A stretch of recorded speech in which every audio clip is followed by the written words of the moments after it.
in round 2, and here in round 7. And again, guys, he landed that left and skillful fighters, two talented fighters that will compete in the sweet science. He gonna take a referee hitting him in that bitch. Champ gonna just be hitting him all day long. Bop, bop, bop. He gonna be steady coming. Oh, he tough. Can't make this win no more. That'll be a great fight, absolutely. I'm not saying that I'm ducking his ass, because everybody's always gonna say I'm ducking somebody. When the f do I duck somebody? In order for people to see and make boxing great again, you gotta fight the best, correct? The winner of this is the leader of the new school, leader of the new generation. Maybe January next year. Y'all just stay tuned. What's up, champ? Absolutely. Wait, are you gonna be there? I'm saying fight right now. Hey, beat up right now. Guys, tune in early 2026. It's going down. Pernell Whitaker could do that. There have been a few others over the years. Shakur Stevenson can stand right in front of William Zepeda over and over, and Zepeda can't find a way to land the damaging shot. Lopez delivering on everything he said he would. But every time they throw the power, they won. It might be the next one, too.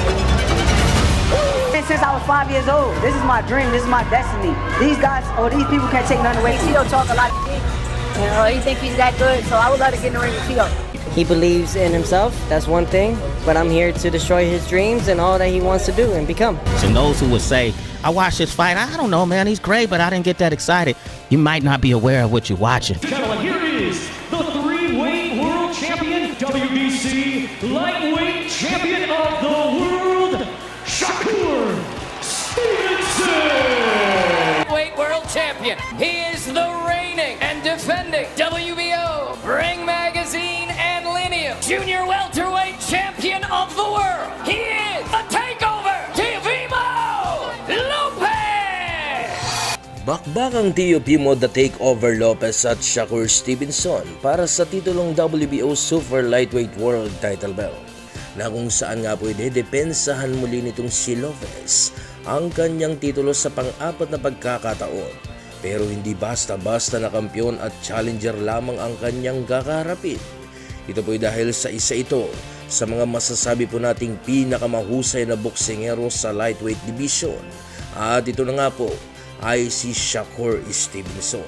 Nakilala po bilang isang defensive technical boxer at kaya rin makipagsabayan sa malalakas na boksingero kung lakas lamang ang pag-uusapan. Napatunayan na po nitong si Shakur Stevenson ang kanyang sariling lakas noong kanya pong tinalo sa nagdaan niyang laban ang knockout artist na si William Zepeda. Pinamukha lamang nitong si Stevenson na kaya niyang dumurog ng malalakas na kalaban at sabayan ito depende sa estilo nitong kakayahan sa pakikipaglaban. Magandang laban ng Lopez versus Stevenson mga idol dahil sa parehas po kasi maangas ang dalawang boksingerong ito at may nakakabilib na kakayahan sa pakikipaglaban. Parehas matibay at parehas ding mabilis kung bumato ng kombinasyon. Parehas magulang sa ibabaw ng lona at may malawak na kaalaman sa kung papaano nga ba gumamit ng mga game plan sa kasagsagan ng laban. Kaya po ay wala talagang makapagsasabi kung sino ba talaga ang mananaig dito sa magiging laban na ito. Pero batay po sa mga boxing expert at boxing analyst ay malaki ang tsansa na durugin itong si Shakur Stevenson ang kampiyon na si Teofimo Lopez. Ito'y dahil sa kakaiba nga naman ang estilo nitong si Shakur Stevenson sa pakikipaglaban na kayang dumurog ng mga mahuhusay na kalaban. Ang division na ito mga idol ay ang masasabi po natin na money division, na kung saan po dito nagsisimula ang mga pagpapalago ng mga pangalan ng isang boksingero patungo sa pagiging ganap na global superstar ng boxing. Sa kasalukuyan ay mayroon tayong kaisa-isang Pinoy na pwede pong tumapak sa division na ito. At ito na nga po ay walang iba kundi ang ating kababayan na si Mark Magnifico Magsayo. Si Magsayo ay inahasa ang kanyang bilis, lakas sa pagtapak niya sa division na ito, kung saan ay gusto ni Mark Magsayo gumawa ng pangalan at talunin ng mga malalaking pangalan sa division na ito. Kaya po sa tingin nyo mga idol, may tsansa nga ba na matalo ni Magsayo itong si Stevenson at Teofimo Lopez kung ang ating kababayan ay aakyat pa ng isang division at magtutungo na sa lightweight division? I-comment nyo na po niya magiging komento mga idol para sa gayon ay atin niyang mapag-usapan dito sa ating comment section. Ngayon, para makumpara nyo po itong ating kababayan, ay may ihahain ako na dalawang nagdaan na laban nitong si Magsayo. At ang una ay yung laban ni Mark Magsayo sa Mexicanong si Jose Robles Olvera. Sa laban na ito mga idol, ay pinakita nitong si Mark Magsayo ang bilis ng kanyang kombinasyon, bagay na nagpahirap ng husto sa kanyang kalaban.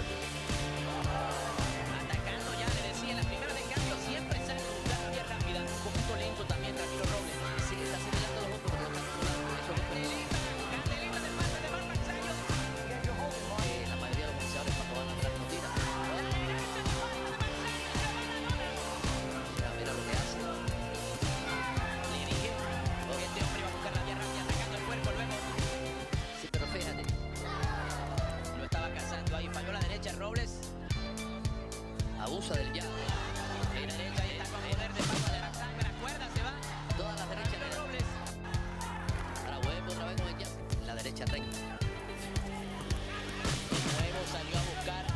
No la puede buscar. A cada rato tira. Así es como lo tiene que buscar. Ahí sí es como lo tiene que buscar. Se va la lona. A la izquierda de nuevo Ramiro Robles. Atacando ahora el cuerpo. Otra vez Marc Magsayo con velocidad. Y ahora se ha mentalizado y ha buscado es el cuerpo Marc Magsayo.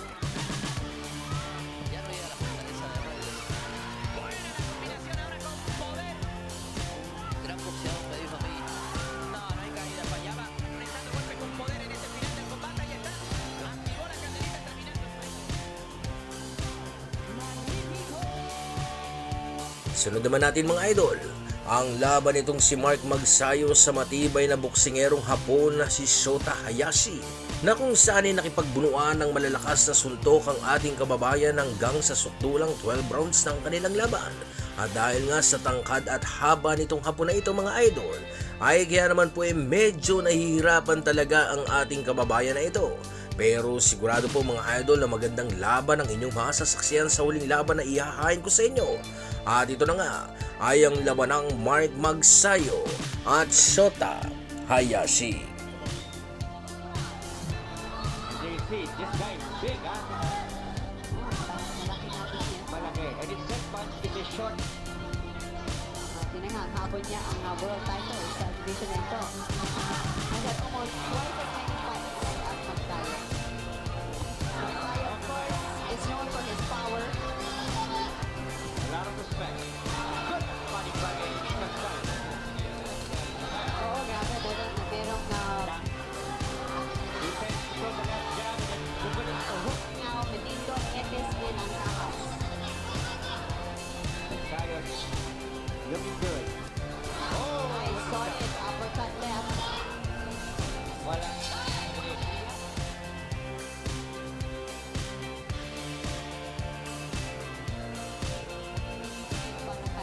Magsayo. Pero full ikat ka na talagang pinigano ng fight na ito sa chisel. Medyo deceptive. Bumili ng kanan ni Hayashi eh.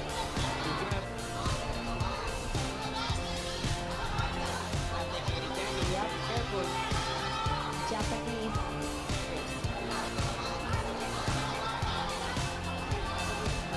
Yun. Nice right hook. Full house. Tayo din sa wisdom. Fight ito. Oo, medyo maganda-defense na ako, ano? Very, very careful in this fight. A lot of gas. Shota.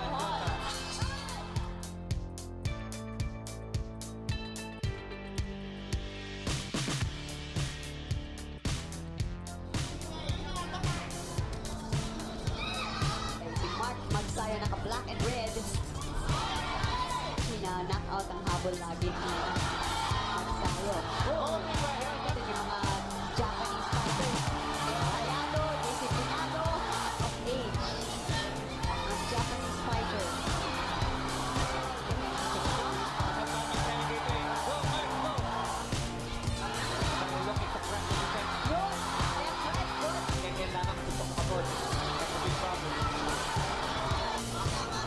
Two days ago.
Bohol right here sa Tagbilaran City.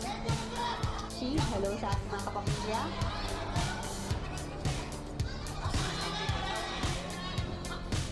Hayashi can take his best shot so far. Mabante ang hapon.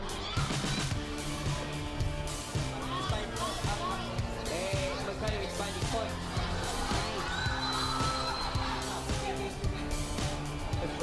Halfway ka na daw. Hindi mapapagod sa tayo pag ganyan.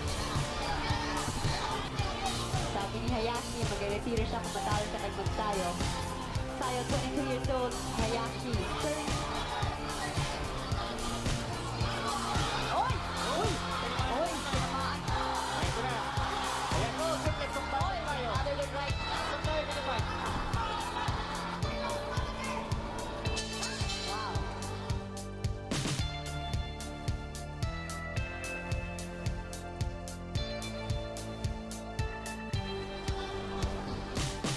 Best round so far para sa Ano left by Hayashi.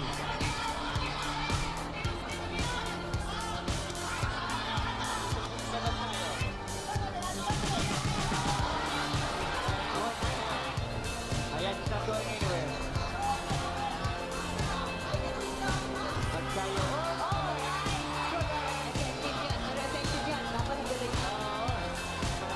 Si Mark Magkayo. Nagparang by Mark. Wow. Nakaka-nervous yung fight na to, ha? Magkayo. Tayo.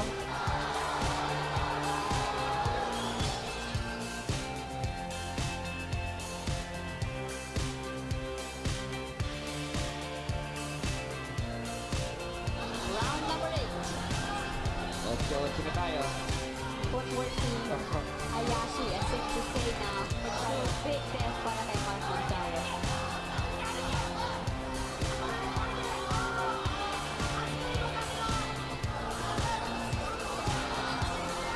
Series of uppercuts, but Magsayo holds on. Magkayo doing everything. Shota Hayashi, minutes left, just over a minute left dito sa round 8.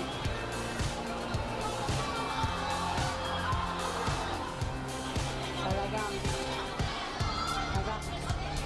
wow, Japanese coming back. Oh, Tibay! grabe. And he's even countering with some shot on his own. Looking over sa time clock.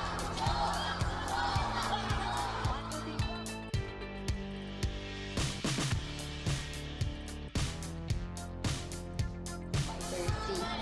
Shota Hayashi. Oh, ay! Ay, ay, ay, ay! Naku! Right hand by Mark. Ay, ay, ay! Grabe kasi yung press. Oo! Yan! Yan, head movement.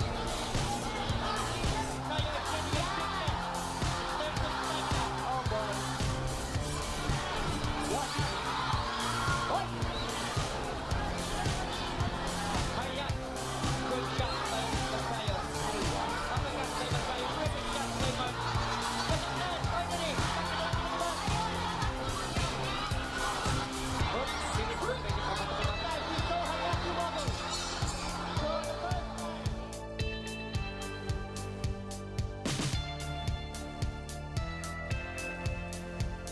Magkayo.